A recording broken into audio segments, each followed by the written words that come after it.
स्नेही बंधुओं, आप सबको गीता जयंती की ढेर सारी शुभकामनाएं। आज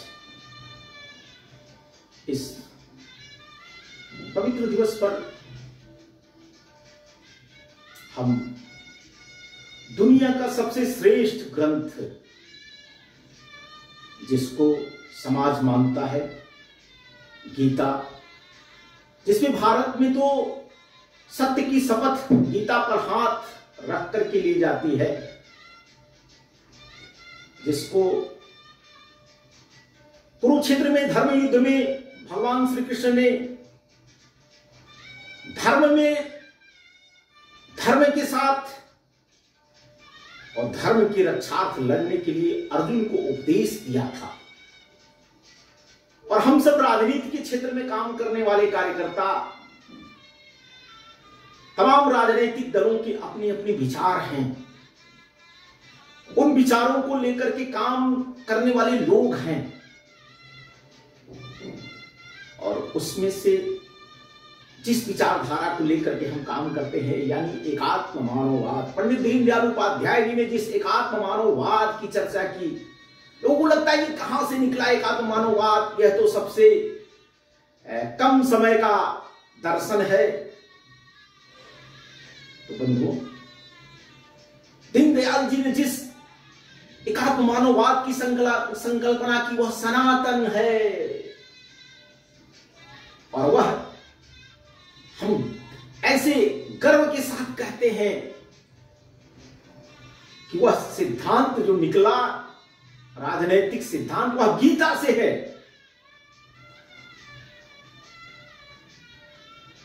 सनातन सिद्धांत, एकात्म मानववाद दीनदयाल जी ने गीता से लिया। वह सामाजिक सिद्धांत, जीवन जीने की कला जो है, राजनीति कैसे क्यों करना, कैसे करना, और प्रभु ने, परमात्मा ने जिस लोक नीति की बात की है, वह गीता में है। और गीता, जब हम यह बात कहते हैं तो लोगों को आश्चर्य लगता है।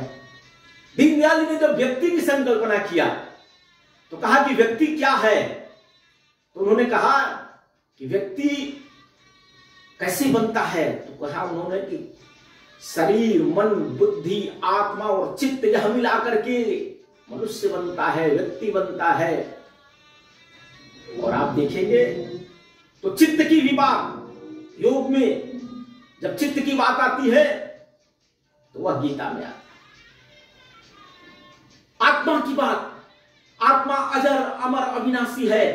दीनदयाल जी ने शरीर, मन, बुद्धि, आत्मा, चित्त की जब बात किया, तो आत्मा भी अगर कहा जाए तो ठीक प्रकार से व्याख्या अगर कहीं है तो वह गीता में है कि आत्मा क्या है और आत्मा की आवाज क्या होती है, आत्मा अजर अमर अविनाशी कैसे है। शरीर तो नश्वर है, लेकिन वह मूल आत्मा अजर अमर अविनाशी है,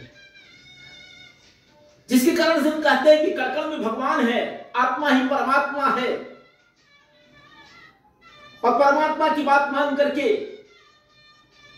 परमात्मा का स्वरूप देख करके हम एक दूसरे का कहते हैं कि डीएनए एक है, मानवता का डीएनए। तो हम वसुधैव कुटुंबकम की बात करते हैं, मानवीयता की जो बात करते हैं, उसके मूल में वही आत्मा है। और उस आत्मा के कारण से हम कहते हैं कि भारत का डीएनए वह दुनिया का डीएनए है, मानवता का डीएनए है। और गीता हमें सद्मार्ग पर चलना सिखाती है, सद्मार्ग के लिए संघर्ष सिखाती है। हमारे यहां केवल जब हम सील की चर्चा करते हैं, महर्षि पतंजलि ने जब सील की बात किया तो 16 सील की बात किया। तो सील में अगर हमें सुशील बनना बताया है, तो हमें संघर्षशील बनना भी बताया है। यदा यदा हि धर्मस्य ग्लानिर्भवति भारत। यह जो गीता के संदेश हैं कि धर्म की रक्षा के लिए, समाज की रक्षा के लिए अपने को कैसे समर्पित करना है, कैसे बढ़ना है। आज जब राजनीति के क्षेत्र में देखते हैं तो राजनीति के क्षेत्र में बहुत से ऐसे सिद्धांत चलते हैं। कोई समाजवाद पर काम कर रहा है, कोई कांग्रेस कहती है कि हम गांधीवाद पर काम करते हैं, अनेकों लोग, लेकिन सबका मूल कहा जाता है कि लोक कल्याण है। और धर्म बदल करने वाले नेता तो कहते हैं कि सबका लक्ष्य लोक कल्याण है और हम आत्मा की आवाज सुनकर के इस दल से उस दल में आ गए। यह ठीक बात है, सिद्धांत सबके अच्छे रहते हैं। अरस्तु ने कहा कि सभी सिद्धांत अच्छे हैं, लेकिन उसको पालन करने वाले लोग कैसे हैं इसके ऊपर निर्भर करता है। वैसे ही भगवान कृष्ण ने कहा कि कौन किस पक्ष में खड़ा है, वह सब हमारे नातेदार रिश्तेदार हो सकते हैं, लेकिन कौन किस पक्ष में खड़ा है यह महत्वपूर्ण है। कौन धर्म के पक्ष में खड़ा है, कौन अधर्म के पक्ष में खड़ा है। हे कृष्ण, आपका कर्तव्य बनता है जो अधर्म के पक्ष में खड़ा है उनके साथ युद्ध करना। ऐसे ही आज राजनीति का विषय है। पूरा महाभारत, पूरी गीता या लोक कल्याण के लिए या जीवन के लिए एक अमृत है। निश्चित रूप से कभी ना कभी इसको सुनना चाहिए, मनन करना चाहिए, पढ़ना चाहिए। और हम सब जैसे साधक जो अज्ञानी हैं, जो समाज को अभी समझ रहे हैं, पढ़ रहे हैं, सीख रहे हैं, और इस मार्ग में चलते चलते जो कुछ ऐसी बातें आती हैं वो आपसे साझा करते हैं।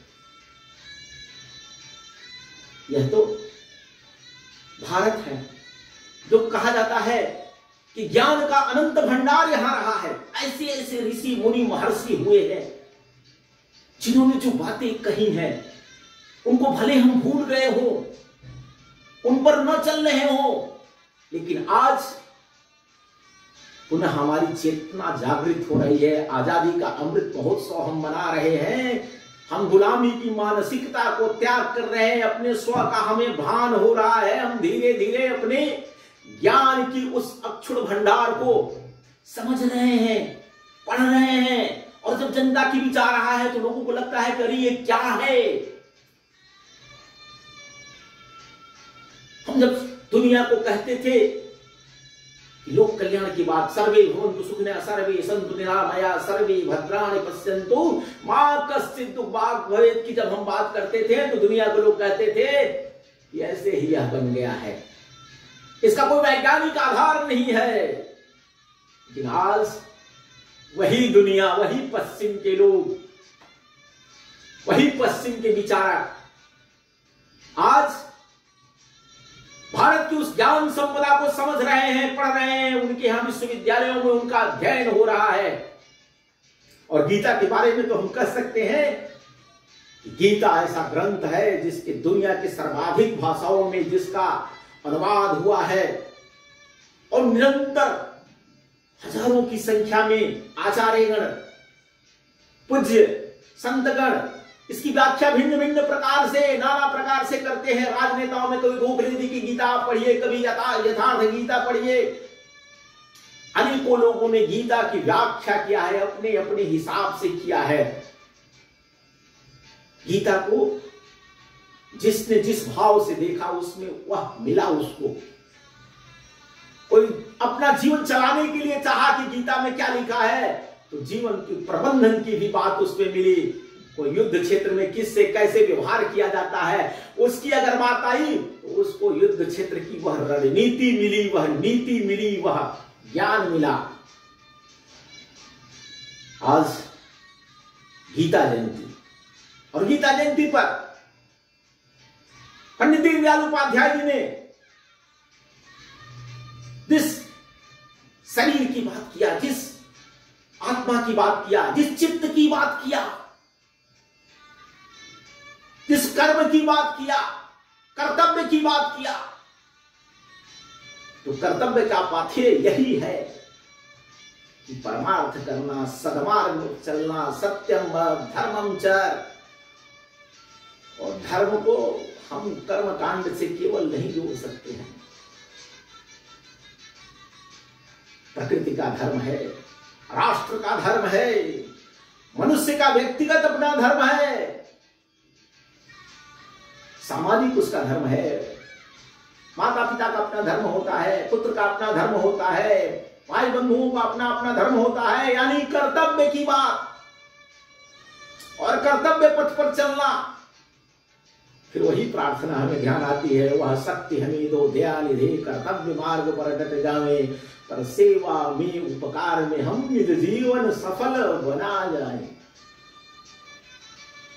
किसी से कोई भेदभाव नहीं, क्योंकि हमारा वह आत्मा का डीएनए एक है, वह मानवता का डीएनए है। और मानवता में आता है कि हम किसी की आत्मा को कष्ट न पहुंचावे।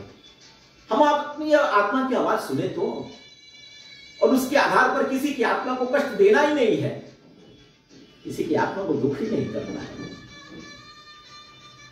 वह सहयोग की बात, वह समन्वय की बात, वह प्रेम की बात, प्रेम स्नेह करुणा, सत्य प्रेम करुणा, यह सब जीवन में अपने आना चाहिए। यही साधना है, यही ज्ञान है, यही विवेक है, जिसको पश्चिम के लोगों ने 17वीं शताब्दी से उनका ज्ञान जगा, नहीं तो अंधकार युग में थे। अरस्तु और प्लेटो की जब बात हम करते हैं, ऐसे तमाम उनके जो बड़े बड़े राजनीतिक विचारक हैं, उनकी जब बात करते हैं, उसके पहले भारत में किस प्रकार का राजनीतिक जीवन रहा, किस प्रकार का राजनीतिक चरित्र रहा, इसको समझना पड़ेगा। इसको अध्ययन की आवश्यकता है, आज इसमें शोध की आवश्यकता है। जिन ग्रंथों को कभी हमारे नालंदा जैसे बड़े बड़े विश्वविद्यालयों में जला दिया गया था, उन ग्रंथों को, उनके कुछ वाक्य तो है ही है आज, क्योंकि भारत तो ऐसा केवल लिखा पढ़ी का ही देश नहीं रहा है, श्रुतियों का देश रहा है। परंपरा हमारी चली आती है, गुरु शिष्य को बताता था, वेद जिससे सुरक्षित रहे। लेकिन उसके भाष्यकारों ने अलग अलग प्रकार से जो जहां समझा, जिस प्रकार का समझा, उस प्रकार की उसकी व्याख्या किया। ऐसे ही गीता अद्भुत ग्रंथ है, और मैं तो आपसे साधारण अनुरोध करूंगा, ये युवा पीढ़ी से मैं कहना चाहता हूं, क्या उसकी रिस्पॉन्सिबिलिटी है कि भारत की इस अक्षुण परंपरा को आप बनाए रखें। उसको जो पढ़ेंगे नहीं, खाली कुछ सुनी सुनाई बातों को सुन करके, कुछ ऐसे विदंडावादी लोग हैं ना, कहते हैं कि बौद्धिक संपदा को जिन्होंने विकृत किया है, जो जेएनयू जैसे संस्थानों से निकलते हैं, उनको लगता है कि यह सब बकवास है। किसी ने कह दिया वेद तो घड़ेलियों का गीत है। अरे आपने कभी पढ़ा नहीं, आपने कभी समझा नहीं है। भारत के ग्रंथों को समझना पड़ेगा, पढ़ना पड़ेगा। वहां आपकी क्षमता नहीं है, क्योंकि आप संस्कृत जानते नहीं, उसकी व्याख्या अलग से अलग कर देंगे। आपके अंदर वह विवेक नहीं है, आपके अंदर वह क्षमता नहीं है। इस नाते से आज भारत निरंतर आगे बढ़ रहा है, और उस बढ़ने में आज अनेकों प्रकार के ऋषि मनीषी इस काम को कर रहे हैं, उसकी व्याख्याएं आ रही है। और आप युवा पीढ़ी के नौजवानों से मैं, आपका यह एक कर्तव्य बनता है कि और सब पढ़ाई करते करते इन धार्मिक ग्रंथों में क्या छिपा है केवल सुन करके नहीं, इनको अपनी वैज्ञानिक कसौटी पर कस करके, और समाज के लिए जो उपयोगी हो, जो धर्म के लिए उपयोगी हो, जो लोक कल्याण के लिए उपयोगी हो,